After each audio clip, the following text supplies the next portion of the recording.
I'm an exchange alumnus. I'm an exchange alumna. I'm an exchange alumna. I'm an exchange alumnus. I am an exchange alumna. I'm an exchange alumna.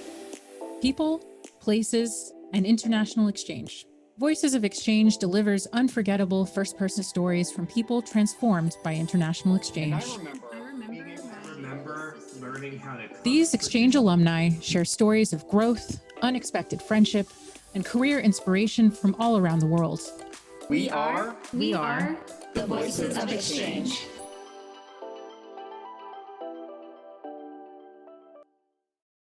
We're talking about giving the opportunity to those women to be heard, to make decisions for their own. But how do you believe someone can make a decision for her own if she's not even able to buy food for herself? She depends on someone to have breakfast or to have lunch. She depends on someone to have a piece of soap to wash her clothes with.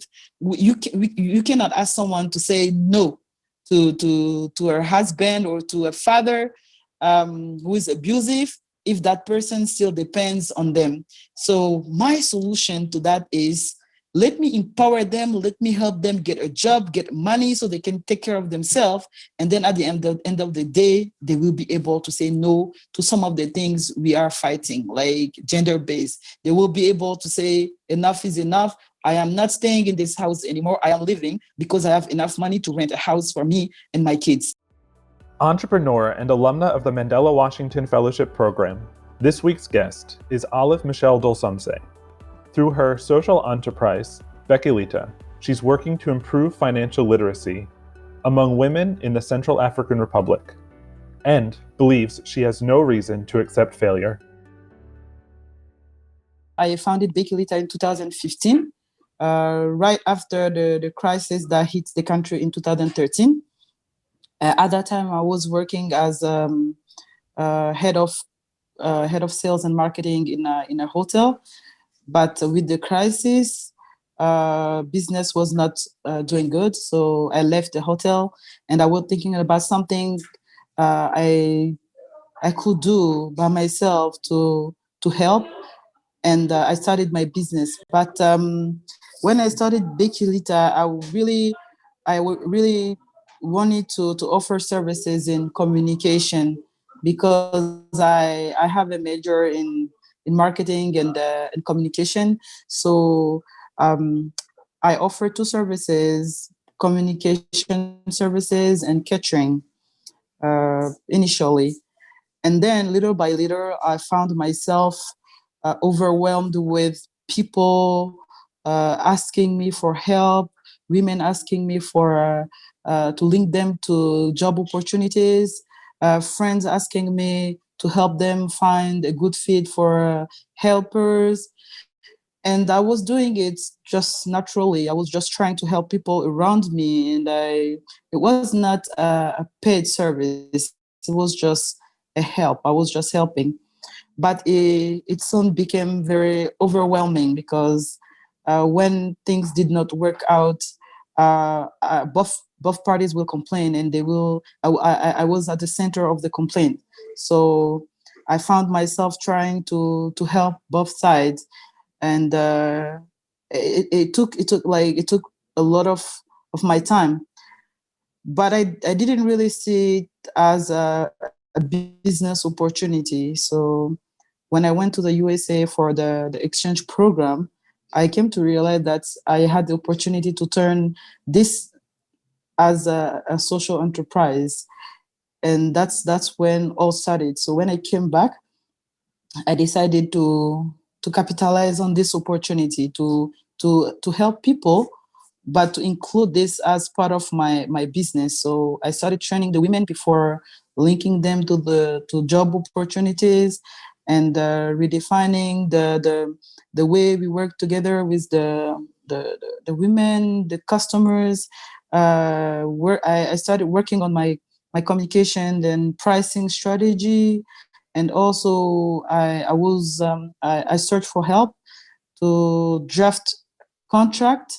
So I will have my customers sign the contract, and also my employees sign the contract, and he helped me monitor the relationship between customers and employees. And yeah, that's when everything took off. I spent more time working with these women than the marketing.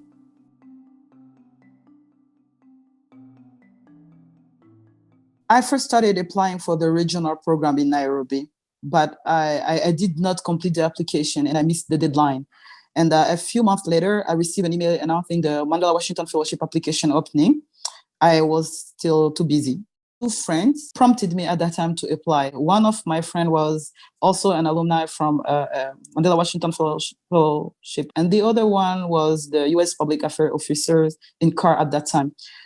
They really prompted me, motivated me to apply, and at some point, I really wanted to give it a try also. So I decided to dedicate like 2-3 days of my life to fill the application and gather all the required documents. That's how I applied to the Mandela Washington Fellowship program.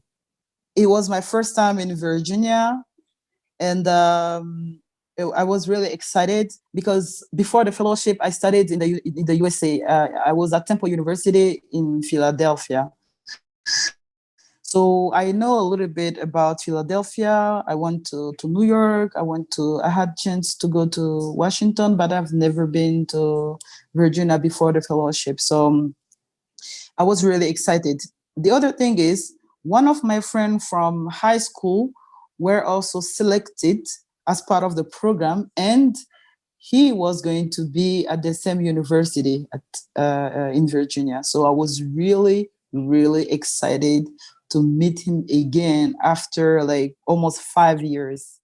It was just awesome to be with different, I would say, people from different background, from different part of Africa. The part of Africa I know is mostly the Francophone Africa. But some of the people I met there from Namibia, I met people from Zimbabwe. It was my first time to meet people from this part of Africa. So it was just like, it was awesome to me to be part of this journey to get to know all those brilliant people, to learn about what they do in their country and how people are like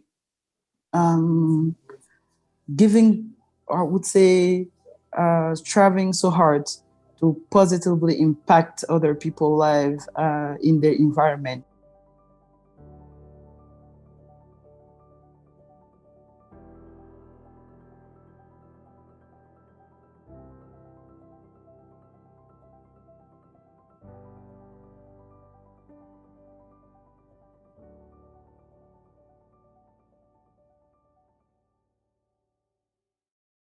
The first time I read the profile of the fellows on my campus, I was blown away. I was telling myself, how come? Like, I have the feeling that everyone is doing something valuable. Then I ask myself, what are you doing? And like it becomes obvious to me that I was not doing enough. We may all live in different part of Africa, but at the end of the day, somehow we all face the same challenges, plus or minus. Like we all have the same. We all have different challenges. We all have obstacles. It all depends on the degree of those challenges. But at the end of the day, we all have to go through something.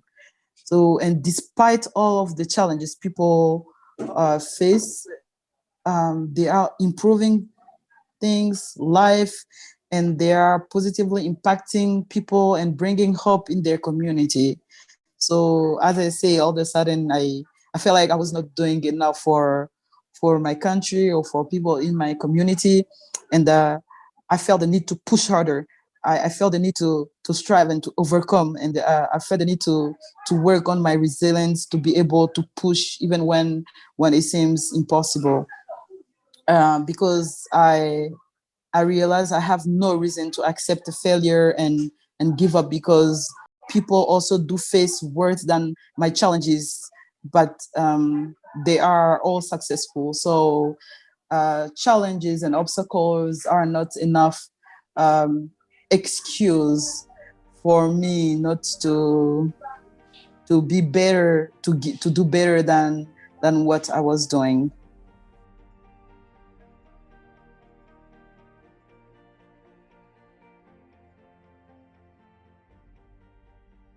Uh, they will be able to say, I will not tolerate that you don't send my kids to school. I will pay for it because I have enough money. Uh, let's give them the opportunity to say, when I am sick, I can go to the hospital because I have enough money to pay for the fees, to pay for the medicine, and so forth. So this is my vision.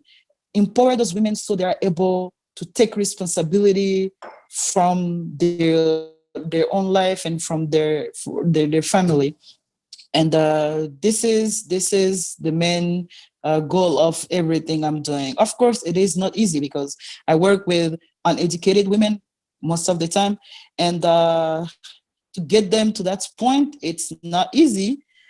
But I didn't say I was going to give up. I didn't say it was going to be easy. I just said I need to push harder. So every day I try to come up with new strategy to how to empower those women, how to communicate with them, how to make them understand that um, um, what we are doing together is not just about them, but it's also about the kids, the children they are raising today, and the future they want for their children. I have been appointed like some months ago as the chairperson of the female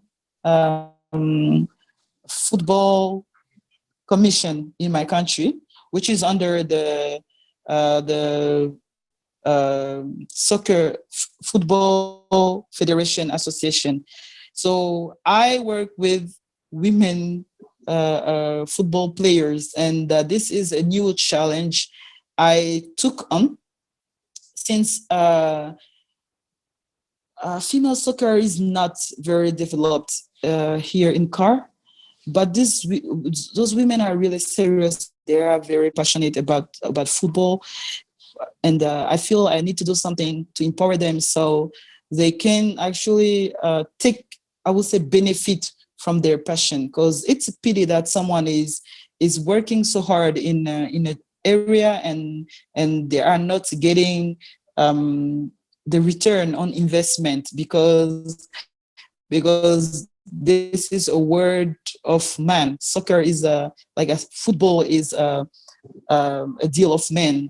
I want to change that. I want those women also to be known for what they're doing. I want those women also to benefit, to get a return on their investment. I want them to live from what they're doing. So I want to change the whole face, I would say, of the female soccer here in my country.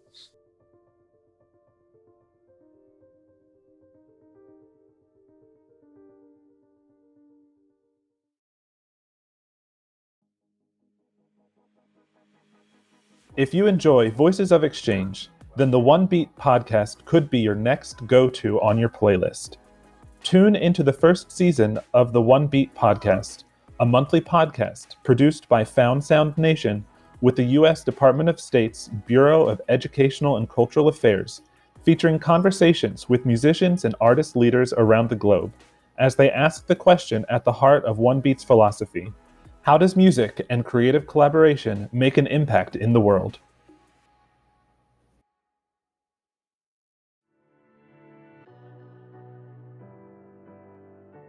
I grew up in a family of six. We are um, four sisters and two brothers, but my parents are just wonderful people. They raised us is like there is no difference between my brothers and I and my sisters.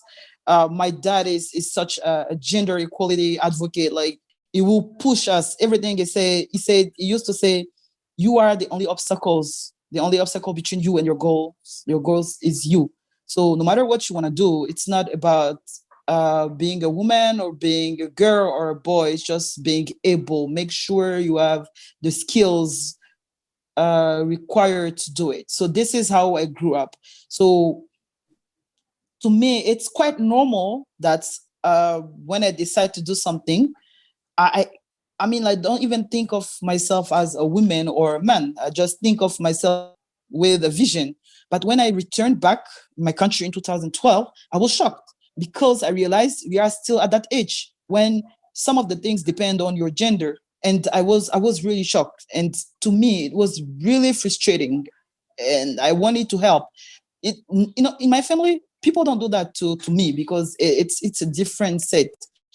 But with the colleague, when I used to work at the hotel, the colleagues, in some of our conversation, I noticed that.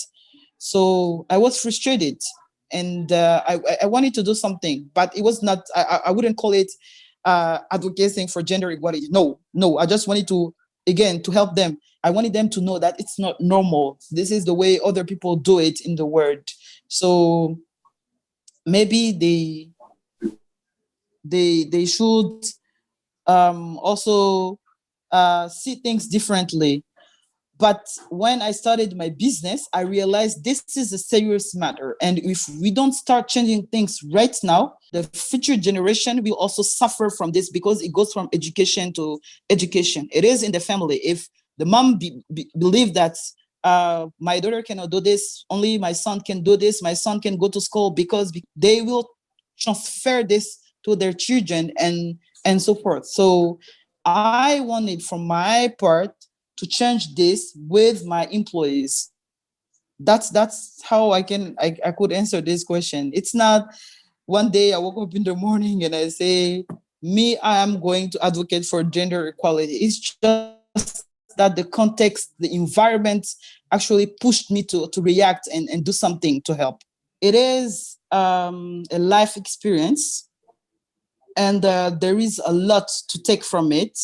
Know exactly what you want to take from the program. When you attend the Mandela Washington Fellowship Program, you will meet a bunch of people coming from different backgrounds, different countries. You will hear stories from different people, success stories, and sometimes you get lost.